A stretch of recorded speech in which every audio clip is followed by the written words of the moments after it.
હવે સ્ટુડન્ટ્સ આપણે જોવા જઈએ છીએ સંવૃત અંતરાલમાં વ્યાખ્યાયિત વિધેયોના આંતરિક મૂલ્ય, મતલબ કે આપણે હજુ સુધી જે કંઈ પણ ચર્ચા કરી હતી એ માત્ર ને માત્ર સ્થાનીય મહત્તમ કે સ્થાનીય ન્યૂનતમ આધારિત કરી હતી. પરંતુ હવે આપણે શું જોવાનું છે સ્ટુડન્ટ્સ? એમના વૈશ્વિક મૂલ્ય જોવાના છે. મતલબ કે વૈશ્વિક મહત્તમ મૂલ્ય અને વૈશ્વિક ન્યૂનતમ મૂલ્ય. પણ તમને એવું થશે કે સર વૈશ્વિક મહત્તમ અને વૈશ્વિક ન્યૂનતમમાં અને સ્થાનીય મહત્તમ અને સ્થાનીય ન્યૂનતમમાં શું ફરક? તો સ્ટુડન્ટ્સ અહીંયા આગળ તમને જે કોઈ પણ અંતરાલ આપેલો હશે, આ અંતરાલ કેવો હશે? આપણે એમને ક્લોઝ ઇન્ટરવલ એટલે કે આપણે શું કહીએ છીએ એમને વિવૃત અંતરાલની જગ્યા પર સંવૃત અંતરાલ આપેલો હશે. પરંતુ સ્ટુડન્ટ્સ શું ફરક છે સ્થાનીય અને વૈશ્વિક મહત્તમમાં તે આપણે જોવાનું છે. ચાલો જોઈએ સૌથી પહેલા કે વૈશ્વિક મહત્તમ અને વૈશ્વિક ન્યૂનતમ મૂલ્ય. ઓકે, અંતરાલ એ બી માટે અહીંયા સ્ટુડન્ટ્સ તમારે નોંધવું જરૂરી છે કે સૌથી પહેલા આપણે સંવૃત અંતરાલ એ બી માટે સમજીશું અને પછી જ આપણે સમજીશું વિવૃત અંતરાલ એ બી માટે. તો જોઈએ સ્ટુડન્ટ્સ, સૌ પ્રથમ f'(x0) લઈ તેની અલગ અલગ કિંમત જે અંતરાલ એ બી માં મળે છે તે શોધવી. એટલે કે સ્ટુડન્ટ્સ આપણે આગળ જોઈ ગયા છીએ કે સૌથી પહેલા આપણે શું કરતા હતા કે કોઈ પણ વિધેય આપણને આપેલું છે તો આપણે એમનું f'(x) મેળવતા હતા. ત્યારબાદ f'(x) બરાબર 0 કરતા હતા એટલે આપણને x ની અલગ અલગ કિંમતો મળતી હતી. આ x ની અલગ અલગ કિંમતો એટલે આપણા માટે નિર્ણાયક બિંદુ અથવા તો ક્રિટિકલ પોઈન્ટ્સ જે આપણે કહીએ તે. બરાબર? તો એ જ રીતે અહીંયા આગળ પેલું સ્ટેપ તો એ જ કરવાનું છે. ત્યારબાદ આ બધા બિંદુ જેમ કે C1, C2, C3 up to Cn આગળ વિધેય f(x) ની કિંમત શોધવી. જે રીતે આપણે આગળ કિંમત શોધતા હતા એ રીતે અહીંયા આગળ તમે જોઈ શકો છો સ્ટુડન્ટ્સ, એ નિર્ણાયક બિંદુઓ 1, 2, 3, 4 કે ઘણા બધા હોઈ શકે એટલા માટે અહીંયા દર્શાવેલું છે કે C1, C2, C3 up to Cn આમના આગળ એમની કિંમત શોધવાની છે. એટલે શું બનશે સ્ટુડન્ટ્સ કે f(c1) તમને મળશે, f(c2) તમને મળશે, f(c3) તમને મળશે, અપ ટુ fn તમને મળશે. હવે સ્ટુડન્ટ્સ તમારે મેક્સિમમ કિંમત જોવી છે તો મેક્સિમમ કિંમત આપણને કઈ રીતે મળશે? તો આ તમામ કિંમતો તમે જે શોધી લીધી છે f(c1), f(c2), f(c3), fcn આ તમામ કિંમતો તો તમને મળવાની જ છે, પરંતુ તમે હજી બીજી બે કિંમત પાસે એમનું મૂલ્ય શોધવાનું બાકી છે. એ કઈ બે કિંમત છે? એક તો a પાસે એક્ઝેક્ટ અને એક છે એક્ઝેક્ટ b પાસે. મતલબ કે આપણે f(a) પણ શોધવાનું બાકી છે અને f(b) પણ શોધવાનું બાકી છે. એટલે કે સ્ટુડન્ટ્સ તમામ a થી b ની વચ્ચે મારે અહીંયા આગળ a અને b પાસે આ બંને પાસે હજી ચકાસવાનું બાકી છે. મતલબ કે હું શું કરીશ, f(a) પાસે પણ એમની કિંમત શોધીશ, ત્યારબાદ f(b) પાસે પણ એમની કિંમત શોધીશ. જ્યારે પણ મારે વૈશ્વિક મહત્તમ મૂલ્ય ચકાસવાનું થશે ત્યારે f(a), f(b) અને જે કોઈ પણ તમામ મને બિંદુઓ મળે છે 1, 2, 3, 4 અપ ટુ n સુધી આ તમામ બિંદુઓ પાસે કિંમત ચકાસીશ અને ત્યાર પછી હું કહીશ કે કઈ જગ્યા પર મને મહત્તમ કિંમત મળી. જે જગ્યા પર મહત્તમ કિંમત મળી હશે આ થશે આ થશે વૈશ્વિક મહત્તમ મૂલ્ય. આ રીતે સ્ટુડન્ટ્સ મારે વૈશ્વિક ન્યૂનતમ મૂલ્ય શોધવું હોય તો પણ સ્ટુડન્ટ્સ હું શું કરીશ કે f(a), f(b) આ બંને જગ્યા પર કિંમત શોધી જે કોઈ પણ મને f(c1), c2, c3 up to cn મળેલા છે આ બધાની કિંમત હું શોધીશ. આ બધાની કિંમત શોધીશ અને જ્યાં કોઈ પણ મને જગ્યાએ સૌથી ન્યૂનતમ મૂલ્ય મળશે એ થશે વૈશ્વિક ન્યૂનતમ. સ્ટુડન્ટ્સ અહીંયા તમારે એ વાતનું ધ્યાન રાખવું જરૂરી છે કે આપણે a અને b આ બંને બિંદુઓનો સમાવેશ પણ વૈશ્વિક મહત્તમ કે વૈશ્વિક ન્યૂનતમની અંદર કરવાનો થશે. હવે આપણે જોઈએ સ્ટુડન્ટ્સ અંતરાલ એ બી માટે, પરંતુ અહીંયા આગળ વિવૃત અંતરાલ એ બી આપેલો છે. મતલબ કે બિંદુ a અને બિંદુ b ને આપણે ધ્યાનમાં રાખતા નથી.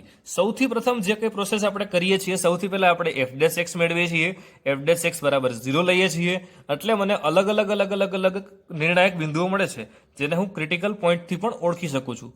બરાબર છે? આ બધા જ બિંદુઓ C1, C2, C3 up to Cn આગળ વિધેય f(x) ની કિંમત શોધવી. એટલે કે મને શું મળશે સ્ટુડન્ટ્સ? f(c1), f(c2), f(c3) અને fcn.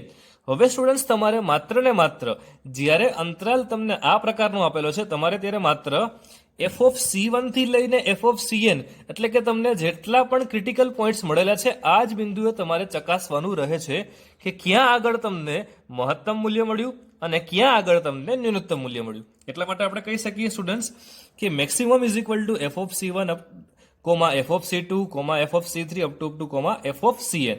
આ રીતે મિનિમમ મૂલ્ય શોધવું છે તો પણ સ્ટુડન્ટ્સ હું f(c1), c2, c3 up to cn સુધીના તમામ બિંદુઓ લઈ લઈશ. સ્ટુડન્ટ્સ, અહીંયા તમે એક વાત નોંધી હશે કે આપણે એ અને બી આ બંનેમાંથી કોઈ પણ બિંદુ આગળ એમની કિંમત ચકાસતા નથી. કારણ શું છે કે અહીંયા આગળ તમને વિવૃત અંતરાલ આપેલું છે એટલા માટે. હવે નીચેના પોઈન્ટ છે તે સમજવાનો પ્રયત્ન કરીએ કે M1 ઇઝ ઓલવેઝ, એટલે કે જે મને મેક્સિમમ વેલ્યુ મળે છે આ, એ હંમેશા વધારે હશે. કેના કરતાં વધારે હશે? Limit x tense two a plus 0 અને limit x tense two b minus. Students, અહીંયા કંઈ તમને સમજ ન પડી હોય એવું મને લાગે છે. મતલબ કે સ્ટુડન્ટ્સ, જે કોઈ પણ મને અંતરાલ આપેલો હશે, ફોર એક્ઝામ્પલ અહીંયા આગળ હું a થી b ની વાત કરું છું, તો અહીંયા બિંદુ છે a અને અહીંયા બિંદુ છે b. સ્ટુડન્ટ્સ, અહીંયા બંને જગ્યા પર આવશે આ રીતે લાઇટ બોલ.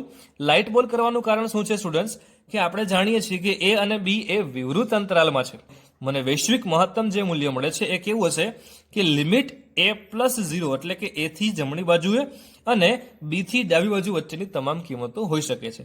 આ રીતે સ્ટુડન્ટ્સ આપણે M2 ની વાત કરીએ કે મિનિમમ વેલ્યુ એ હંમેશા નાની હશે. કેના કરતાં નાની હશે? કે limit x tense two a plus 0, એટલે કે a થી જમણી બાજુની તમામ કિંમતો આવી જાય ત્યાંથી, અને limit x tense two b minus 0, મતલબ કે b થી ડાબી બાજુએ જે કોઈ પણ કિંમત મળે છે તે. અહીં M1 અને M2 એ અંતરાલ AB માં મળતી વૈશ્વિક મહત્તમ અને વૈશ્વિક ન્યૂનતમ મૂલ્ય છે, જે તમારે સમજવું પડશે. હવે સ્ટુડન્ટ્સ, આપણે ખાસ પ્રકારના આલેખો જોવાના છે, જે આલેખની મદદથી તમે ઉપરની તમામ જે કોઈ પણ નોટ્સ હતી એ સમજી શકશો. ચાલો જોઈએ સ્ટુડન્ટ્સ, આલેખ દ્વારા કઈ રીતે સમજીએ છીએ તે. સ્ટુડન્ટ્સ, અહીંયા આગળ તમને આલેખ દર્શાવવામાં આવેલા છે, જેમાં x અક્ષ અને y અક્ષ દર્શાવેલા છે. x અક્ષ ઉપર સ્ટુડન્ટ્સ આપણે શું કરીએ છીએ કે આપણે કોઈ પણ ક્રિટિકલ પોઈન્ટ્સ, એટલે કે જે આપણને નિર્ણાયક બિંદુ મળે છે એને લઈએ છીએ. સ્ટુડન્ટ્સ, ગ્રાફ નંબર 1 ની વાત કરું છું. સૌથી પહેલા મને અહીંયા આગળ બે ક્રિટિકલ પોઈન્ટ્સ મળે છે, જે છે a અને b. હવે સ્ટુડન્ટ્સ, ગ્રાફ તમે જુઓ છો તો કંઈક રેખા સ્વરૂપનો છે, મતલબ કે આ વક્રાકાર રેખા જે જાય છે સ્ટુડન્ટ્સ, આ ગ્રાફ, એમાં મને વૈશ્વિક મહત્તમ મૂલ્ય, સ્થાનીય મહત્તમ મૂલ્ય અને સ્થાનીય ન્યૂનતમ મૂલ્ય કઈ રીતે મળશે તે સમજીએ. સ્ટુડન્ટ્સ, આપણે જોવા જઈએ તો અહીંયા વધુમાં વધુ કિંમત આ ગ્રાફની અહીંયા મળે છે, એટલા માટે આ થશે વૈશ્વિક મહત્તમ. અને સ્ટુડન્ટ્સ, અહીંયા તમે જોઈ શકો છો કે આ વધારે મૂલ્ય છે, પરંતુ આના કરતાં વધારે નથી. મતલબ કે સ્ટુડન્ટ્સ, આને કહેવાશે સ્થાનિક મહત્તમ, આને કહેવાશે સ્થાનીય ન્યૂનતમ. સ્ટુડન્ટ્સ, તમે સમજી શકો છો. અહીંયા આગળ જો તમને વિસ્તાર પૂછવામાં આવે કે કયો વિસ્તાર થશે, તો minus infinite to f of b સુધીનો વિસ્તાર થશે. તો સ્ટુડન્ટ્સ, હવે ગ્રાફ નંબર 2 જોઈએ, જેમાં તમને અંતરાલની અંદર કોઈ ચોક્કસ નિશ્ચિત બિંદુઓ આપી દીધેલા છે. આ બિંદુઓ છે a અને d. તમારો આલેખ છે એ a થી b, b થી c અને c થી d આ રીતે આગળ વધે છે. તમારે અહીંયા જણાવવાના છે કે ક્યાં આગળ તમને વૈશ્વિક મહત્તમ મૂલ્ય અને ક્યાં આગળ તમને ન્યૂનતમ મૂલ્ય મળે છે તે. તો સ્ટુડન્ટ્સ, તમે જોઈ શકો છો કે અહીંયા આગળ સૌથી ઓછામાં ઓછી કિંમત આપણને a, એટલે કે x ની સૌથી ઓછામાં ઓછી ઇનપુટ વેલ્યુ છે x is equal two a, અને સૌથી વધુમાં વધુ x ની ઇનપુટ વેલ્યુ છે x is equal two d. હવે આપણે સ્ટુડન્ટ્સ જોવું જરૂરી છે કે ક્યાં આગળ સૌથી ઓછામાં ઓછી કિંમત મળી. તો આપણે જોઈએ સ્ટુડન્ટ્સ કે x બરાબર b જ્યારે ઇનપુટ તરીકે આપણે લેશું, ત્યારે આપણને સૌથી ઓછામાં ઓછી આઉટપુટ વેલ્યુ મળે છે. એટલા માટે થશે આ આપણા માટે વૈશ્વિક ન્યૂનતમ મૂલ્ય. આ રીતે x બરાબર જ્યારે આપણે ઇનપુટ c તરીકે લેશું, ત્યારે આપણને સૌથી વધુમાં વધુ કિંમત મળી, એટલે આપણે આ બિંદુને લેશું વૈશ્વિક મહત્તમ. Ready students? આ થશે વૈશ્વિક મહત્તમ અને આ એમનું થશે વૈશ્વિક મહત્તમ મૂલ્ય. તો પ્રશ્ન તમને પૂછવામાં આવે છે કે આમનો વિસ્તાર જણાવો. વિસ્તારનો મતલબ કે કયા વિસ્તારની અંદર તમને વૈશ્વિક ન્યૂનતમ અને વૈશ્વિક મહત્તમ મૂલ્ય મળી. તો આપણે જણાવી શકીએ સ્ટુડન્ટ્સ કે close interval f of b to f of c ની વચ્ચે, જેમાં d અને a જેને આપણે લેતા નથી. શા માટે સ્ટુડન્ટ્સ? જ્યાં તમને વૈશ્વિક મહત્તમ મૂલ્ય મળી એ તમારો ગ્રેટર ધેન વિસ્તાર થશે, જ્યાં તમને વૈશ્વિક ન્યૂનતમ મૂલ્ય મળી એ તમારો નાનો વિસ્તાર થશે. ગ્રાફ નંબર 3 ની ચર્ચા કરીએ. સ્ટુડન્ટ્સ, અહીંયા આગળ તમે જોઈ શકો છો ગ્રાફમાં શું ફરક છે કે જે કોઈ પણ બે બિંદુ તમને એન્ડ પોઈન્ટના બિંદુ આપેલા છે, આ બે બિંદુ આગળ સૌવૃતની જગ્યા પર વિવૃત અંતરાલ છે. મતલબ કે આ બિંદુ પાસે પણ તમે ઇનપુટ વેલ્યુ લઈ શકતા નથી. મતલબ કે જે કોઈ પણ હું ઇનપુટ લઈશ એ a કરતા મોટું અને d કરતા નાનું આ મારું ઇનપુટ હશે. રાઈટ? અહીંયા આગળ આપણે જોઈએ કે ક્યાં મને સ્થાનીય મહત્તમ અને ક્યાં આગળ સ્થાનીય ન્યૂનતમ મૂલ્ય મળે છે. સ્ટુડન્ટ્સ, આપણે ઉપર ચર્ચા કરી ગયા છીએ કે જ્યારે પણ તમને ઇન્ટરવલ, એટલે કે જ્યારે પણ તમને અંતરાલ આપેલો છે એ વિવૃત અંતરાલ હોય, તો તમે માત્ર ને માત્ર આ a થી આગળ અને d ની આગળ આ બાજુ, a થી જમણી બાજુ અને d થી ડાબી બાજુની કિંમત તમે ચકાસી શકો છો. અને ત્યાં આગળ તમને જે કોઈ પણ મળશે એ કેવા હશે સ્ટુડન્ટ્સ? એમના મહત્તમ અને એમના ન્યૂનતમ મૂલ્ય હશે. Ready students? તો આપણે જોઈએ ગ્રાફની અંદર કે અહીંયા આગળ તમને આ વધુમાં વધુ કિંમત મળી, પરંતુ એ કયા અંતરાલની અંદર મળી? એ થી ડી ની અંદર. તો આપણે કહી શકશું કે આ મૂલ્ય છે તે તેમનું સ્થાનીય મહત્તમ મૂલ્ય છે. એ રીતે બિંદુ એટલે કે exact x is equal to B પાસે મને એમની વધુમાં વધુ કિંમત મળી સ્ટુડન્ટ્સ. એટલે આપણે કહી શકીએ છીએ કે આ એમનું સ્થાનીય મહત્તમ મૂલ્ય છે. આ રીતે x is equal two C, આને હું ઇનપુટ તરીકે લઈશ ત્યારે મને સૌથી ઓછામાં ઓછી કિંમત મળે છે. એટલે હું કહી શકીશ કે મારા માટે આ સ્થાનીય ન્યૂનતમ મૂલ્ય છે. આમનો વિસ્તાર તમને પૂછવામાં આવે તો તમે સ્ટુડન્ટ શું લખશો કે જ્યાં પાસે એટલે કે તમે જે જગ્યાએથી તમારો ગ્રાફ શરૂ કરેલો છે એ જગ્યાએ એટલે કે F of A to F of D આ આમનો વિસ્તાર થશે. ક્યારે સ્ટુડન્ટ્સ? જ્યારે પણ તમને વિવૃત અંતરાલ આપેલો છે ત્યારે. હવે આપણે નેક્સ્ટ ગ્રાફ જોવાના છીએ, જેમાં તમને સ્થાનીય મહત્તમ, સ્થાનીય ન્યૂનતમ, વૈશ્વિક મહત્તમ અને વૈશ્વિક ન્યૂનતમ શું છે તે સમજીએ. ચાલો જોઈએ નેક્સ્ટ ગ્રાફ, જેની અંદર સ્ટુડન્ટ્સ તમને આપવામાં આવેલા છે એ થી ડી સુધીના આપણે ઇનપુટ તરીકે વેલ્યુ લઈએ છીએ, જેમાં x is equal to A નો પણ સમાવેશ કરીએ છીએ અને x is equal to D નો પણ સમાવેશ કરીએ છીએ. મતલબ કે સ્ટુડન્ટ્સ અહીંયા આગળ આ અંતરાલ તમને જે કોઈ પણ મળશે આ અંતરાલ કેવો છે? ક્લોઝ ઇન્ટરવલ, જેમાં એ નો પણ સમાવેશ થવાનો આવશે અને ડી નો પણ સમાવેશ થશે.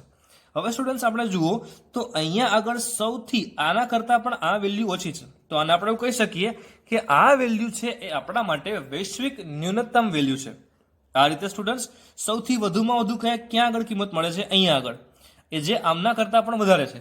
એટલે આપણે કહી શકીએ સ્ટુડન્ટ્સ કે બિંદુ એક્ઝેક્ટ ડી પાસે જે મને કિંમત મળે છે આ કિંમત વૈશ્વિક મહત્તમ કિંમત છે. તો સર બાકીના બે બિંદુ એવા છે જ્યાં પણ મને વધારે કિંમત મળે છે, તો આ બે બિંદુ કેવા થશે?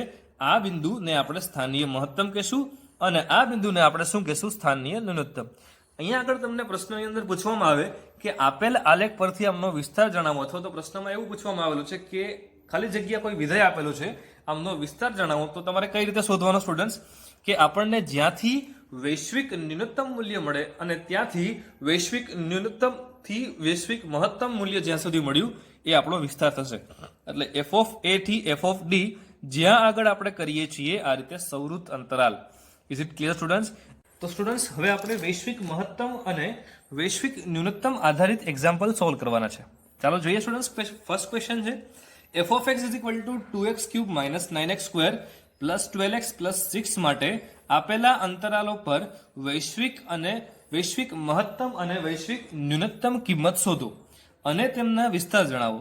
સ્ટુડન્ટ્સ એનસીઈઆરટી ટેક્સ્ટબુકની અંદર તમને વિસ્તાર શોધવા માટેનું કહેવામાં આવેલું નથી હોતું, પરંતુ આપણે આલેખ જાણી ગયા છીએ, આલેખ સમજીએ છીએ, તો આપણે કહી શકશું સ્ટુડન્ટ્સ કે એમનો વિસ્તાર શું છે તે.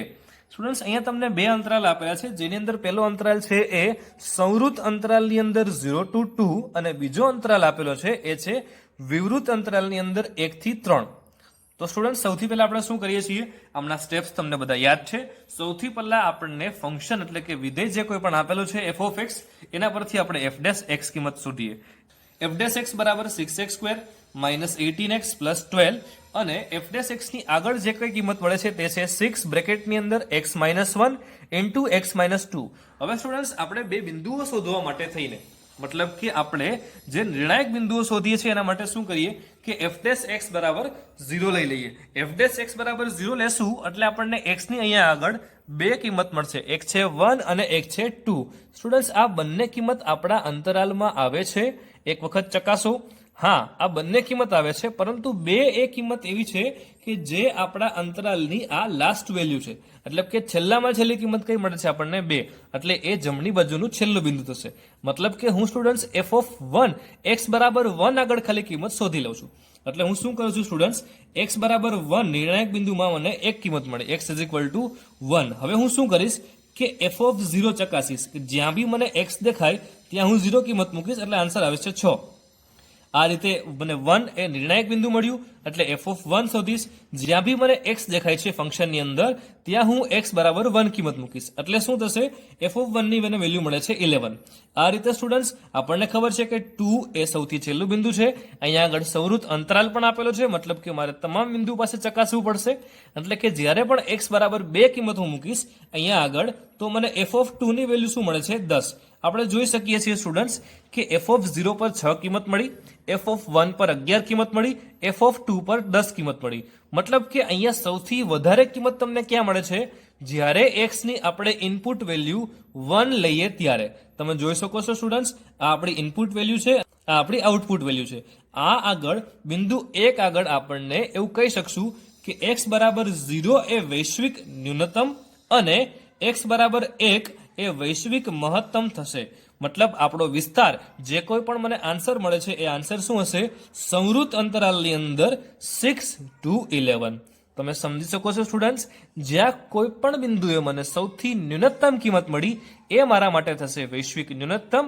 જે જગ્યા પર મેં ઇનપુટ વેલ્યુ મૂકી અને મને સૌથી વધુ કિંમત મળી એ મારા માટે થશે વૈશ્વિક મહત્તમ મૂલ્ય. Is it clear students? હવે આપણે અંતરાલ બીજો જે ક્વેશ્ચનમાં કહેવામાં આવેલું છે 1 2 3 માટે, એના માટે પણ ચકાસવું પડશે. આપણને ખ્યાલ છે સ્ટુડન્ટ્સ, માત્ર એક જ વેલ્યુ એવી છે કે જે આ અંતરાલની અંદર આવે છે. એ વેલ્યુ કઈ છે? F of 2. એટલે કે એફ ઓફ 2 જ્યારે પણ ફંક્શનની અંદર મૂકીએ છીએ ત્યારે આન્સર શું મળે છે આપણને? 10. એટલે કે 1 થી જમણી બાજુ અને 3 થી ડાબી બાજુએ શું શું આન્સર આવે છે તે જોઈ લઈએ. એટલે કે સ્ટુડન્ટ્સ, આપણે જે ફંક્શન આપેલું છે તેમાં 1 કરતા થોડી અમથી નાની વેલ્યુ મોટી મૂકીએ તો આન્સર શું આવે છે તે ચકાસીએ. મતલબ કે હું ક્યાં કિંમત ચકાસીશ? Limit x tends to 1 plus 1 કરતા થોડી મોટી કિંમત માટે. એટલે તમારે અહીંયા એફ ઓફ 1 જ શોધવાનું થશે, જેમાં x ની જગ્યા પર તમે 1 મૂકશો એટલે આન્સર તમારો આવશે 11. આ જ રીતે સ્ટુડન્ટ્સ બીજું બિંદુ આપણને આપેલું છે એ 3 છે. એટલે કે 3 ની ડાબી બાજુ તમારે જવાનું છે. મતલબ કે 3 થી નાની કિંમત, એટલે તમારે અહીંયા મૂકવાના તો 3 જ થશે. એટલે શું થશે? એફ ઓફ 3 ની વેલ્યુ તમને મળશે સ્ટુડન્ટ્સ 15. અહીંયા જોઈ શકીએ છીએ સ્ટુડન્ટ્સ આપણે કે બિંદુ x બરાબર 2 એ માત્ર એક જ બિંદુ છે જે વૈશ્વિક ન્યૂનતમ દર્શાવે છે, પરંતુ 1 થી 3 માં એ શક્ય નથી. એટલે સ્ટુડન્ટ્સ, x બરાબર 2 એ માત્ર એક જ એવું બિંદુ છે કે જ્યાં આપણને વૈશ્વિક ન્યૂનતમ કિંમત મળે છે, જે આપણે જોઈ શકીએ છીએ સ્ટુડન્ટ્સ 10 છે તે. અને અહીંયા આગળ મને વૈશ્વિક મહત્તમ મૂલ્ય મળી શકતું નથી. એટલા માટે આપણે એમનો વિસ્તાર લખવાનો છે. તો શું લખશું સ્ટુડન્ટ્સ? અહીંયા આપણે લખીશું 10 થી 15, પણ 10 પાસે સંવૃત અંતરાલ અને 15 પાસે વિવૃત અંતરાલ. હવે સ્ટુડન્ટ્સ આપણે જોઈએ છીએ second sum. f of x is equal to tan inverse x minus log x to the base e માટે વૈશ્વિક મહત્તમ અને વૈશ્વિક ન્યૂનતમ મૂલ્ય શોધો. તમને અંતરાલ એટલે કે x ની ઇનપુટ વેલ્યુ આપી દેવામાં આવેલી છે સંવૃત અંતરાલની અંદર 1/√3 થી √3 સુધીની. સ્ટુડન્ટ્સ, આપણે જે કંઈ પણ સ્ટેપ ફોલો કરીએ છીએ બધા એ જ રીતે રહેશે. સૌથી પહેલા આપણે f ડેશ x શોધીએ. f ડેશ x આપણને શું મળે છે? 1/1 plus x square minus log x નું વિકલન થશે 1/x, એટલે કે -1/x. આમનો લસા લઈએ એટલે આપણને કંઈક આ રીતે જોવા મળે છે. માઇનસ કોમન લઈ લેશું એટલે x square plus 1 minus x છેદમાં x into x square plus 1. હવે સ્ટુડન્ટ્સ, આ કિંમત તો ઓલવેઝ લેસ દેન 0 થવાની છે. અહીંયા સ્ટુડન્ટ્સ તમે જોઈ શકો છો કે f dash x less than 0 હોવાથી આપણી પાસે જે કોઈ પણ x બિલોંગ્સ ટુ કિંમત આપેલી છે, ફોર એક્ઝામ્પલ આપણને અહીંયા આગળ આપવામાં આવેલું છે 1/√3 થી 3. તો શું થશે કે જો f dash x less than 0 છે તો આ નાની કિંમત એ આપણા માટે f મેક્સિમમ થશે અને અહીંયા આગળ મોટી કિંમત જે મળે છે એ આપણા માટે f મિનિમમ થશે. મતલબ કે સ્ટુડન્ટ્સ, જો હું f મિનિમમ શોધીશ તો x ની જગ્યા પર હું લઈશ √3 અને જો હું f મેક્સિમમ શોધીશ તો હું x ની જગ્યા પર લઈશ 1/√3. એટલે આ કિંમત હું ઇનપુટ તરીકે ફંક્શનમાં લગાવીશ અને મને આન્સર મળશે π/3 માઇનસ ln √3 π/6 માઇનસ ln 1/√3, જે મારા આન્સર્સ થશે. તો સ્ટુડન્ટ્સ, હવે જોઈએ question number 3. f of x is equal to 2√x minus 2 plus √4 minus x માટે વિસ્તાર શોધો, જ્યાં આપણે x બિલોંગ્સ ટુ આપેલું છે 2 to 4, મતલબ કે 2 થી 4 વચ્ચેની સંખ્યા, પરંતુ આપણને આપેલું છે સંવૃત અંતરાલ. મતલબ કે આપણે એક્ઝેક્ટ 2 પર પણ એની કિંમત ચકાસવી પડશે, વચ્ચેનો કોઈ ક્રિટિકલ પોઈન્ટ્સ આપણને મળે છે તે જગ્યા પર પણ ચકાસવી પડશે અને અંતિમ બિંદુ જે આપણને 4 આપેલું છે ત્યાં આગળ પણ ચકાસવી પડશે. ચાલો જોઈએ. સૌપ્રથમ આપણે શું કરીએ છીએ સ્ટુડન્ટ્સ કે f ડેશ x શોધીએ છીએ. f ડેશ x આપણને મળી ગયા બાદ f ડેશ x બરાબર 0 કરશું. √x - 2 is equal to 2√4 - x આવું બનશે, જેનો આપણે બંને બાજુ સ્ક્વેર કરીએ અને x ની વેલ્યુ આપણને મળે છે 18/5. સ્ટુડન્ટ્સ, આપણને ખબર છે અંતરાલ આપણને આપેલો છે 2 to 4, જેમાં 18/5 એ 2 થી 4 ને જેમાં 18/5 એ 2 થી 4 વચ્ચે સંખ્યા આવશે. મતલબ કે f of 2 પાસે વેલ્યુ મળે છે √2, પછી f(18) પાસે આપણે એમની વેલ્યુ શોધીશું, જેનો આન્સર આવે છે √10, અને f(4) પાસે આપણે વેલ્યુ શોધીશું, જેનો આન્સર આવે છે 2√2. મતલબ કે ન્યૂનતમ કિંમત મને મળે છે એ √2 મળે છે, અને મહત્તમ કિંમત જે કંઈ પણ મળે છે એ મળે છે √10. Is it clear students?